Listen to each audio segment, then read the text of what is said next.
मैं अक्सर देखती हूँ कि किसी परिवार में अगर 4 बेटे हैं तो उन चारों में से एक बेटा ऐसा ज़रूर रहता है जो कि सिर्फ अपने परिवार का भला चाहता है, अपने परिवार का भला करता है।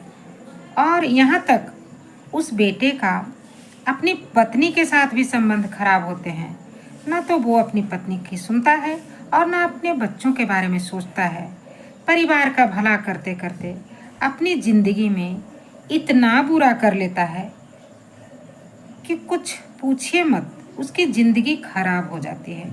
ना तो उससे के पत्नी के साथ उसके संबंध अच्छे होते हैं और बाद में उसके बच्चे भी क्या देंगे उसे, क्योंकि उसने तो बच्चों के लिए कुछ किया ही नहीं ना। तो बच्चे भला उसकी क्या इज्जत करेंगे बाद में। और आगे जाकर ताज्जुब की बात तो तब होती है कि आगे जाकर उस इंसान को उसके परिवार वाले तोहफे के रूप में सिर्फ बदनामी प्रदान करते हैं, उपहार में देते हैं। अब सोचिए उस इंसान का क्या होगा जिसका संबंध अपनी पत्नी के साथ कभी अच्छा ही रहा ना हो। परिवार वाले तो अपनी मतलब निकलने के बाद उसे छोड़ ही देते हैं, और बाद में पत्नी भी और बच्चे भी। जिसका अपनी पत्नी के साथ संबंध अच्छा नहीं रहता है ना भाई लोग, उसे संसार में कहीं भी कोई भी इज्जत नहीं दे सकता। एक बात याद रखना, परिवार का भला करो, कोई बुरी बात नहीं है परिवार का भला करना, लेकिन परिवार के बारे में अगर सोचते हो तो अपनी पत्नी और अपने बच्चों के बारे में भी एक बार ज़रूर सोचो।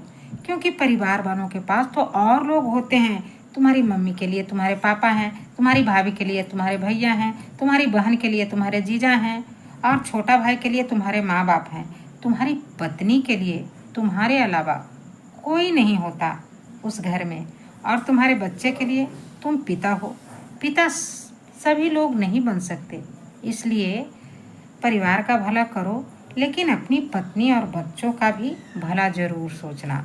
अगर मेरी बात अच्छी लगे तो एक बार वीडियो को लाइक, शेयर और सब्सक्राइब कर देना। Thank you.